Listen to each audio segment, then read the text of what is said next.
sure there's some good cockroaches in here. I'm down in the shipping room. This is a pre-recorded final video in this series that I'm making. This was to be like a book, and I didn't want to take the time to write a book, and this is the information that I know and the things that I've learned on my own that I'm presenting here. I haven't seen any literature on this exactly like I'm saying. If anybody has, let me know in the comments, and then if we can maybe like generate an abstract from this and put it out there, maybe, and that way we have something written. But I'm trying to let this serve as notice to the scientific community. These are my findings when it comes to breeding planias, in particular Jabuticaba, and yeah, I've done some breeding with the Eugenias. I've got a hybrid there, just that happened as a casual cross. So this information is applicable to breeding Eugenias, Myrciarias, planias, and similar stuff, I'm sure, similar type flowers. It's applicable to a lot of different fruit trees and species. And Garcinias too. I'd like to get into breeding those, but those are a little more difficult, and I haven't figured that out yet. It's a very long-term path, more so I feel like than the Jabuticaba. It's a more difficult path to take. But I want to go ahead and kind of talk about what the name of the video is. We started off with the Genesis when we started the first video, number 1, and this one I'm going to call it something like Revelations of Hybridizing Jabuticabas, and then hashtag planias, fruit trees, that kind of thing. So this is applicable mainly to the planias, and it's about hybridizing fruit trees, and these are revelations. And when I say revelations, I did want to actually print that out to get the definition that I'm going for, because you got some that we're not using. Like, you have the definition as Merriam-Webster's dictionary or whatever, but the one we're going for has been highlighted. It's the second definition. It has nothing to do with divine anything, nothing to do with divinity or sent from God or nothing. It's just about those definitions there, as you can see, and I'll read them to you real quick. An act of revealing to view or making known something that is revealed, especially an enlightening or astonishing disclosure, a pleasant, often enlightening surprise. So that's why I chose that phrase for this video, and that's how I feel about it. I want to talk about flower anatomy. This right here is a diagram, and I'm going to show it to you off the bat. I just got this off of the internet, and it's of like a typical flower. And tonight we're going to be looking out in the yard and going to find flowers that are receptive, open, not open, all different stages of the flower on the planias, and some Myrciarias, maybe some Eugenias. We'll see what we can find. I'm trying to make this video pretty quick. I don't want to add any extra BS in here. So if you look at this diagram here, you'll see that the stamen is comprised of 2 parts. At least on this diagram it is, the anther and the filament. We're going to be going outside and looking for the stamens that have anthers, and to see if those anthers have ripe pollen or not. Is the pollen shedding from those anthers? That's where the pollen comes off, is that bulbous tip at the end of the stamen, the anther. That's where the pollen comes from. It needs to become ripe before it can reach out and drift over, mostly by the wind. It just happens on its own. When you have a flower, Jabuticaba in particular, plania, or Myrciaria as well, Eugenia, same thing. When the flower is opening and emerging, it pollinates itself most of the time, and the stigma, which is a part of the pistil, it's 3 parts, the pistil is. It has the stigma, which we're going to be looking at tonight, the style, which we'll be looking at tonight, in particular the style, which is like the pollen tube, which the I think the microsporangia, which is like the sperm of the anther, goes down that pollen tube and hits the ovule, the ovary. okay? So you have the ovary at the bottom that swells up and becomes your new fruit. Inside are the ovules, which become the seeds that you're trying to hybridize. There's actually like some eggs inside the tree, and there's sperm. So ovules, microsporangia, I believe. I may have that wrong. I didn't look it up. I'm just going off of my memory from college days. Okay. And we're not so much concerned about the receptacle and the sepals. You know, we don't care about those bottom parts. It's all basically about the petals. The petals matter. Is the flower open or not? And is the stigma receptive out there poking out? And is the anther releasing pollen or not? Is the pollen ripe? And the trick is you want to be able to pollinate the flower when you're hybridizing before it pollinates itself. Once the flower completely opens, it has a chance to pollinate itself.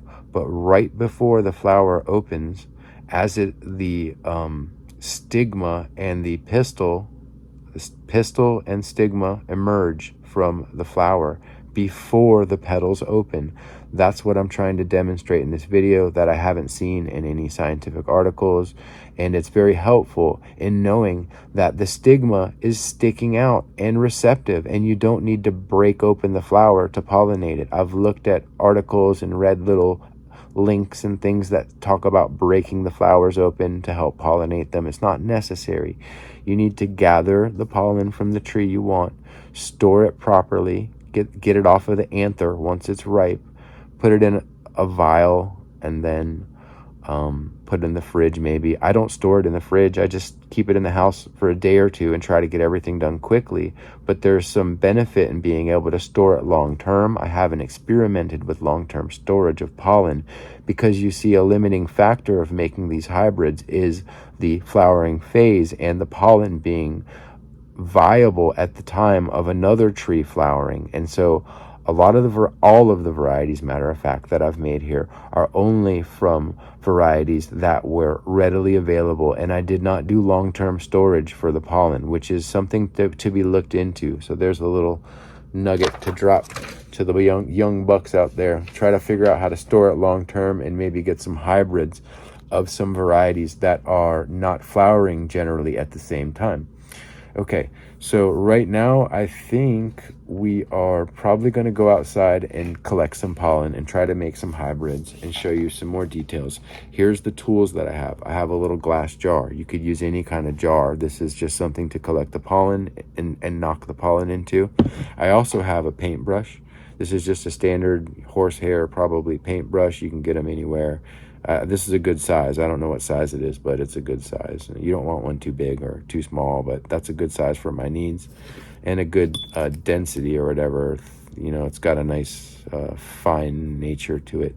I don't know if wetting down the paintbrush helps or not.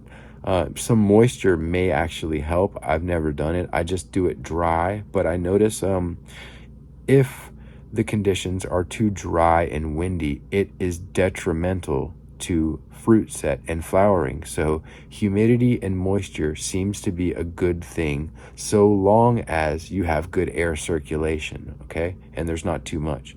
But rain during flowering has always helped all my Jabuticabas. I just want to let you know, moisture seems to be generally a good thing depending on your water quality. Rainwater is going to be different than well water, city water. So think about what type of water you have. And, you know, if I had city water, I would be sparingly watering the leaves and flowers maybe, as opposed to well water. You know, I would just do a little less and keep them moist if I was worried about it being really dry. Anyway, that's besides the point. We also have this regular plate here, and you'll see why I have the plate is because it's black, and I want to also be able to see all that pollen coming off. Is it ripe? When the pollen is ripe and coming off of the anther, it comes off like a smoke or like dust. It just fills the air and goes out like spores.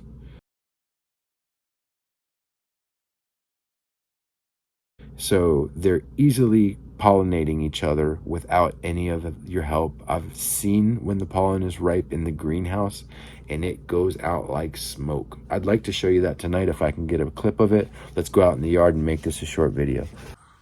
All right. I think I hear the flying squirrels chirping tonight. I think that's a flying squirrel.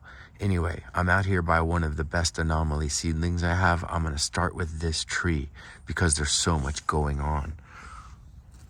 Let's take a look. I see flowers coming that are not open yet. Let me get a better shot of this. A lot of flowers coming that aren't open. Let's see what else I can see in here. Okay, a lot of pollen has been shed. There may be some ripe pollen left here. Let's see if we can gather some on that plate. 1 second here. I don't know if I'll be able to film this. I'm just gonna kind of put the plate underneath the tree like this. And this is just for the camera. And I'm gonna try to see if we can get a shot of this. Is any dust coming off or anything like that? No smoke in the air, no.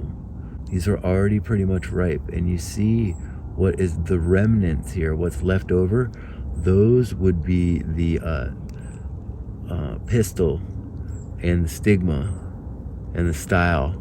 That's what's left over. Those things sticking out that are still looking like a filament. Get a better shot of that if I can. Oh, it's very difficult, but whatever's left, that is the receptive female part. Those things right there that's left, that would be your oh gosh, I'm forgetting all the names now. The pistil, stigma, style, that would be that. And the anthers have fallen off. Let's look down here. So we're looking here on the plate for whatever we just gathered. And you know, I'm seeing all the anthers that have fallen, and there is a little bit of pollen here, but it's not like a powder. Most of it has been released. Most of the pollen has been released, but there is probably still some viable pollen here.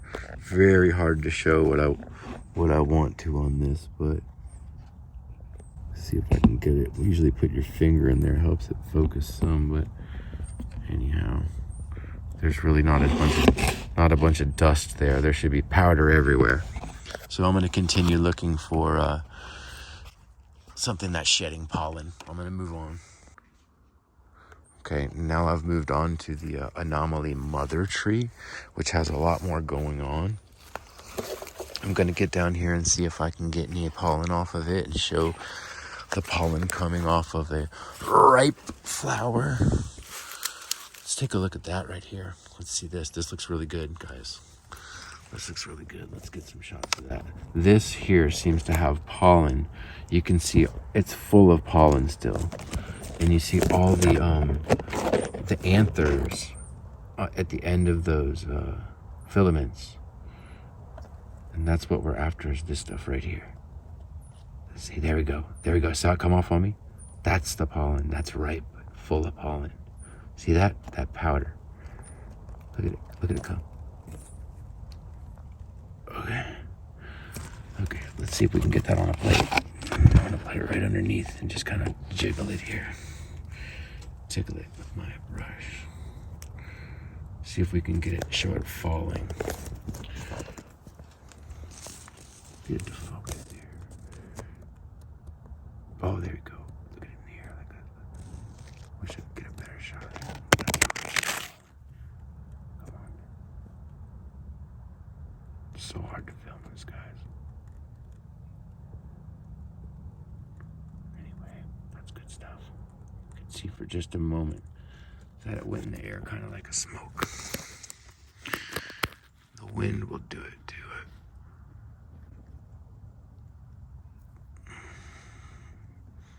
There we go. I just saw it. You saw it puff in the air like that. I just saw it puff. I see. There you go. It's good pollen. That's ripe. And then watch what's left. When I get done, all the anthers and the filaments are falling off. And what's left? Well, I just knocked off a flower. But what you're left with is your stigma on the pistil. The little whiskers sticking out. Dang if I can't get it to focus. Always something in my way. Well, that's what's left, is the female parts sticking out there. And the flower is going to come from that ovary underneath. Ooh, is it hard to zoom in on this? Yeah. Okay. So, got a lot more pollen on here that we could get off. Look at all that ripe pollen there. All of that. Let's get this one.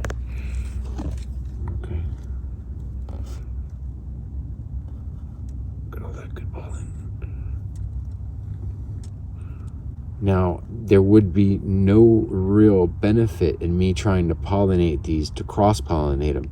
They're at the stage now where they've opened up and already probably pollinated themselves. They're shedding pollen and they're past the phase of when you should try to find a female candidate. This is a male candidate, and this is why this tree represents such a good candidate for breeding, is that it's always flowering and full of pollen. And you can see right here, that's the receptive female part sticking out. The stigma at the end of the pistil with the pollen tube, the style going down to the ovules. There. If I had pollen from a different tree, I would go like that and knock it right on that part. You see? The receptive part. And that will stick out from the flower before it's actually open. I'm going to try to show you that. Look at all the pollen, all my pollen on the there. Look at all the dust. That's the good stuff. Okay? That's the good stuff. We did it. That was ripe pollen from the anomaly. Now, let's go apply this to a receptive female tree. And I want to talk to you about which tree I'm going to select and why. Okay, now I'm going to take this moment to go over some notes I have here about the next phase in breeding. I went through and I found the flowers, and I had a tree that was shedding pollen that had already opened up. And like I said, there was no real benefit in me trying to pollinate that tree with anything else because the flowers had already opened. There's pollen shedding everywhere. It's probably pollinated itself. You could try to cross-pollinate it and it probably would work, but when you're going for precise breeding, you want to be able to find a flower that is emerging and opening before it's opened with the stigma protruding and receptive. And I'm going to try to show you that now. And aside from that, when you're trying to create a hybrid, you want to take in these things to account. First off, Plinia and Plinia generally go together. Remember, it's based on the fruit type, the bark type. You know, Myrcearia is not going to cross. The pollen, I don't believe, it's not going to work, man. You're not going to be able to take Myrcearia glazioviana or guaquiea or strigipes and cross it with the sabra or anything that looks like a sabra. You're going to have to cross those together with other Myrcearias that have similar bark and similar fruit.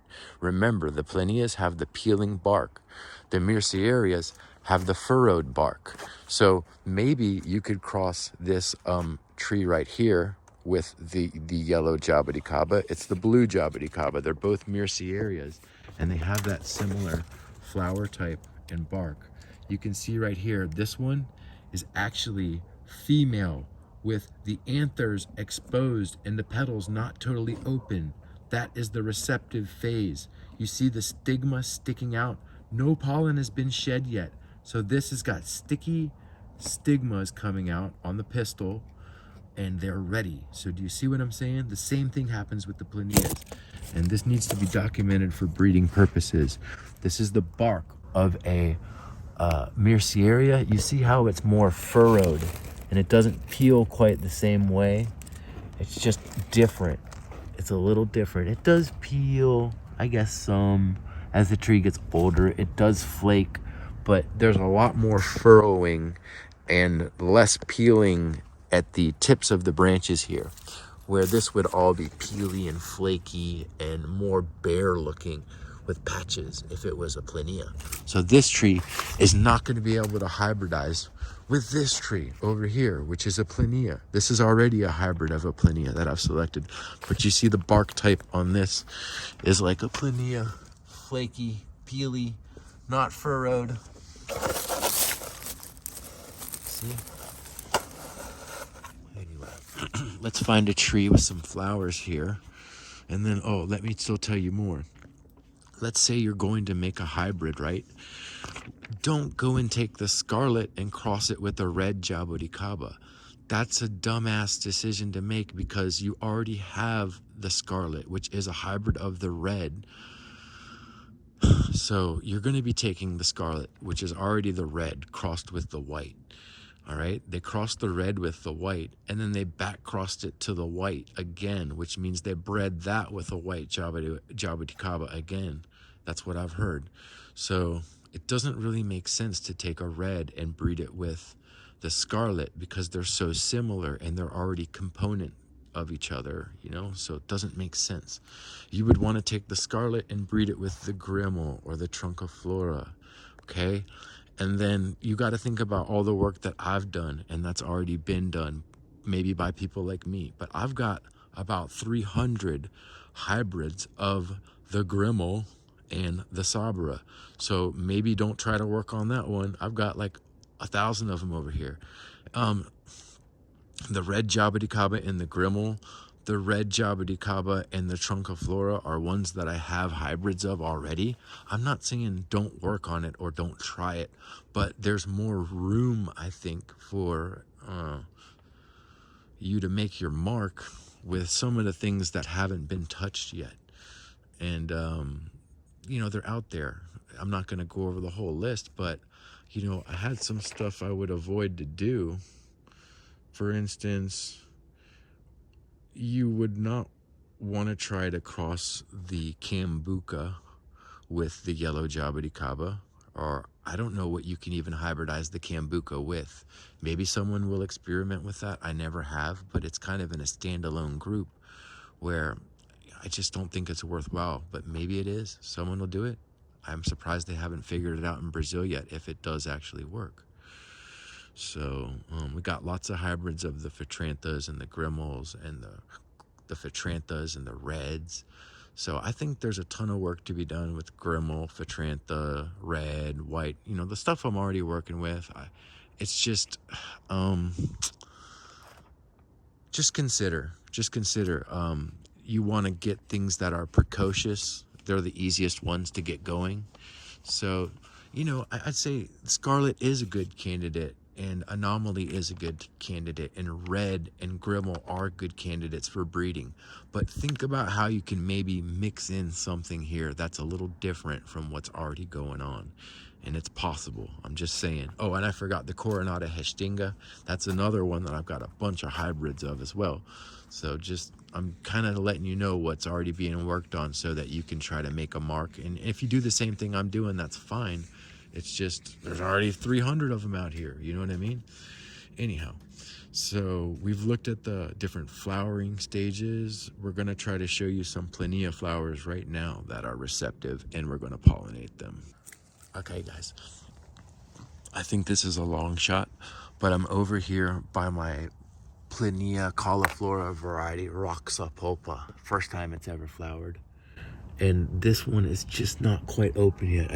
I don't see any stigma coming out, but I'm gonna try to put some pollen at the tip of it anyway. So let's see if I can just kind of take this and just rub it on there like that without breaking off the flower. At least it's there for when it might open up. But I have some that are open on the other side.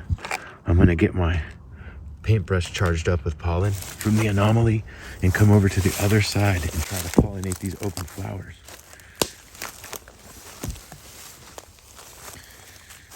This is the first time it's flowered. Now look here. I'm not gonna mix everything up. We got, let's see here. I want to aim just for that stigma right there. Do you see it popping out? That one piece that doesn't have a chunk at the end. I just want to hit that. Like this, right? Oh, I hit everything else but right there. See all the other pollen coming off. And then you want to just hit the stigma only. I gotta use a different view here. It's so hard to film this. Here we go. That's all that would need to be done. Don't knock off all the pollen everywhere. Just touch that stigma. Okay. Now I wish I had some other flowers on here that weren't quite open, but that is not the best way to get the pollination. You want that flower to be slightly open with the stigma protruding and not totally open. Those flowers were shedding pollen. But that was the Roxa pulpa. Now, a really important part that I want you to know is that while you're doing this, you're going to need to be able to keep records of what you're doing. And what serves for me as one of the best records is to literally take a video And now I know that I cross-pollinated that branch, and I know exactly where it is with anomaly. Here's another flower I'm gonna try to hit here. Right here, there's another one. But I know exactly what I've done because I have it on video. And I recommend you do the same thing. And then you have to keep good track of what you've done and then keep good notes. Video is great documentation of that. And then you can put tags on the tree too next to the branches and document everything you've done on that tree. So tags, videos, pictures, all of that. Mark everything and keep notes.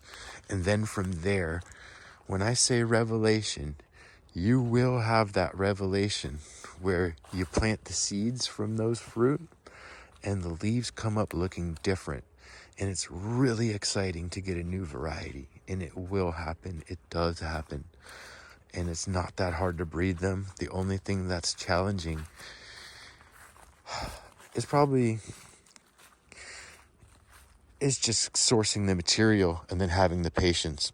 It's going to take about 3 to 5 years to start getting flowers, and then from there another 3 to 5 years to start selecting, to actually, no, not to start selecting. It'll take 3 to 5 years to get flowers. Then once they start fruiting, if you can get multiple trees of different varieties fruiting in the same collection, then you can start pulling hybrid seeds that first year that you have them together flowering. Then from there, it's going to take another 3, 5, maybe 7 years for those to fruit and flower. And then you'll be able to have your revelation. But I've had the revelation. Here's one right here that I hybridized between the anomaly and the Sanford. I cross-pollinated, kept track, and I grew it out. This has taken me, think about how long I had to go and all the things I had to go through to get it. I had to get lucky with the anomaly. Then I got the Sanford, lucky with that, I guess, too. Just a fruiting Phatrantha that's really strong. Crossed them together purposely. And now I planted all these seeds and grew them all out. And this is the most precocious one that acts like the anomaly, but it sure doesn't look like the anomaly. It looks like a hybrid of the anomaly. The leaf is much different, but oh, it sure, and the bark is different. You see, the bark is not like your standard anomaly. It's got much more peeling going on. This one right here, I'm certain is a hybrid of the anomaly and the Phatrantha Sanford. So that's a really strong, nice tree that I got to have a revelation with. That was just, it's a great feeling. So, maybe I'm wrong and it turns out to be something different, but I've gone through this game before. I've seen when the Trunciflora hybrids came, when the Grimmel hybrids came, they stand out like a sore thumb. You've been growing them long enough to when you see one, you're like, wait a second, those two guys got together. That guy and girl got together and made a baby. And this is one right here, Trunciflora hybrid with the red. It's fruited, it makes a nice big fruit. And you can tell kind of just looking at the bark there, kind of hard to show, but.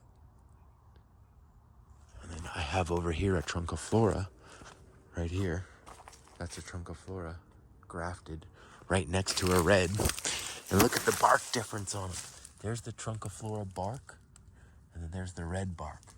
And the red is flowering and fruiting, but the Trunciflora has never flowered yet. It looks like it wants to flower this year. It does look like it wants to flower right now, but you can kind of see that bark difference. And I wanted you to know how important it is to have your baseline where you're growing plants already and you know what looks kind of normal and standard for that. So when you're growing your seeds out from the trees you tried to hybridize, the seeds that you tried to hybridize, that you can look for differences in the leaf, where the hair, the new growth, the veins. You want to see all that bark color. Let me see what else I'm leaving out here, guys. We're getting towards the end. Yeah, we're getting really close. I think I went over everything. Now I just need to try to find a flower that is in that receptive stage. Give me one more minute and we'll wrap this up if I can cross-pollinate this anomaly here with something. Let me find something. So I'm going to demonstrate something with this tree right here. This is, I believe, an Otto Anderson crossed with the Grimmel. And it's been flowering, and I've tasted one fruit, but it was a runt. And now it's got a really nice crop of flowers on it. But I think it's worthwhile to try to cross-pollinate it. And you'll see, because when I go to touch the flower, the pollen is not ripe. It's receptive still, but it's open. You see, I'm not getting the dust everywhere, okay? So this is a good candidate to cross-pollinate. So I'll get in really quick. I still have my pollen on the plate. I charge up my brush, and then I just get in and just tip, tip, tip. Hit that, try to find the stigma and just touch the stigma. Just hit stigma on the freshest flowers, touch the stigmas. I'm not able to show it too well, but it's hard to film this and show. You need a filmer, and it's all blurry, but I'm just kind of patting down the stigma area only with the flower, the brush, like that. Trying not to knock pollen, and the freshest flowers only. So it's worth a shot there. There's some here. See the, oh, I'm probably getting pollen everywhere. Now it's like a lost cause, you know? But if you don't see smoke coming off, like pollen smoke everywhere, you got a chance. And you definitely would want to probably keep the paintbrush a little more sterile and separate for what you're doing, because here I'm definitely just self-pollinating a lot of these. I have not seen a lot of flowers in the stage that I want for, oh, there's smoke coming everywhere off of these flowers. The pollen is ripe on them. I can see it in the air. Look at this, if I can show the smoke in the air. Will it show it? Oh, it's just everywhere when you see it. See that? I got it.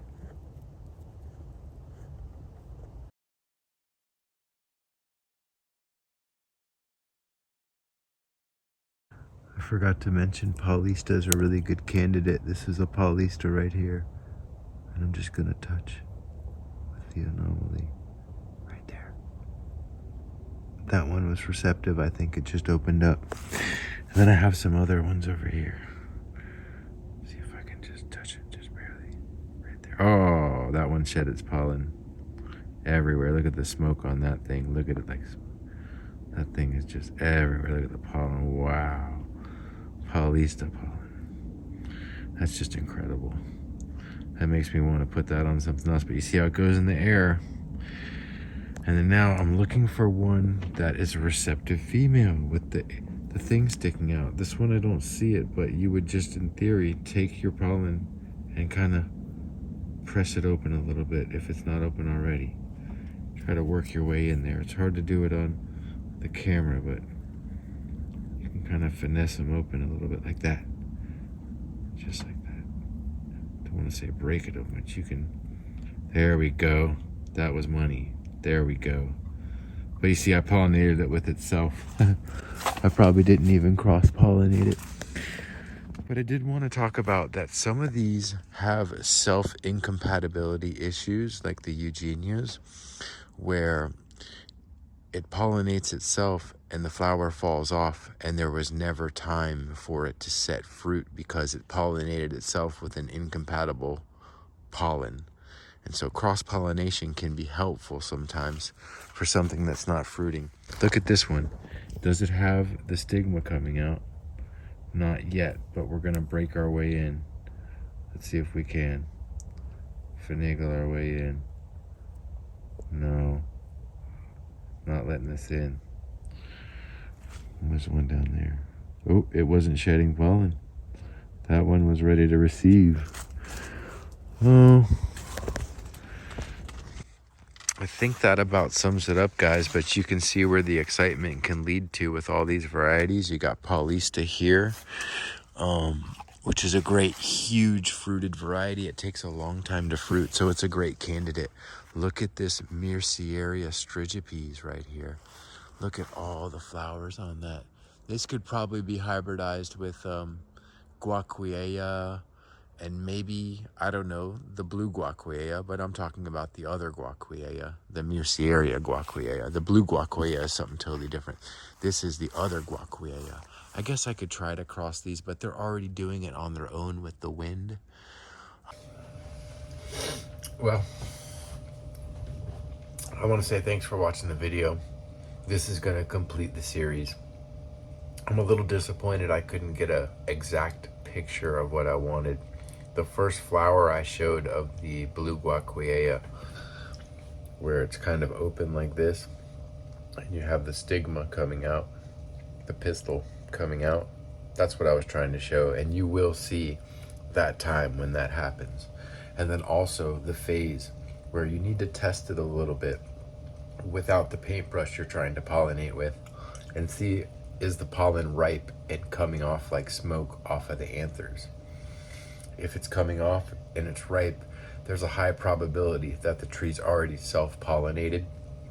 You saw when I broke in to the Paulista flower without damaging it, it kind of partially opens up, then you can force your way in. Don't try to force your way in before the flower starts to open, or just kind of separate a little bit. If you do before it's full size, it can damage the flower. So you saw me looking for pollen ripeness. You got to be a little more meticulous about your paint brushes. You probably need multiple paint brushes because you're mixing stuff up. You really want to be careful and not mix the tree you're trying to cross-pollinate and use as the mother plant. You know, you're going to take the microsporangia, the sperm from the donor plant that's shedding pollen. You're going to try to apply it to a mother tree, but you want to be careful not to disrupt the pollen that is on the mother tree and to cross-pollinate the mother tree with itself, is what I'm trying to say. And so that includes trying to find those flowers at the right stage and to break in and to find them when they have the pistils emerging, and when you can break in gently, and when they have anthers that are not ripe yet. That's all I know. I told you everything I know. You need to label your stuff. Look at the foliage like I told you in the previous video. Familiarize yourself with what's normal, and then look for bark. Remember what you can and can't cross together. Grafting compatibility, breeding compatibility is just about the same, with some exceptions. There's some exceptions there, but I don't know what the limit is. I don't know if you can cross Cambuca with Sabra. I don't think you can. Okay, so that's kind of like something I don't think is possible without this laboratory work. Okay, and I'm not interested in any of that. I just want to go out into the farm without having to have a degree, a microscope, any chemicals or anything like that. I just want to do it the old school way, and that's me. And I'm pledging right now, that's all I'm interested in, and I'm not interested in anything else for now. And someone else wants to do that, go ahead and have fun. That's your thing. But it's just not for me. I don't want the chemicals. I don't want to deal with I don't want to deal with it, all that. I'm good. Don't want all the equipment, none of that. I just want to do it the old school way, and that includes what I showed you. And until the next time, I'll be out there sorting through these hybrids, trying to sell them to you. FlyingFoxFruits.com. I appreciate you watching.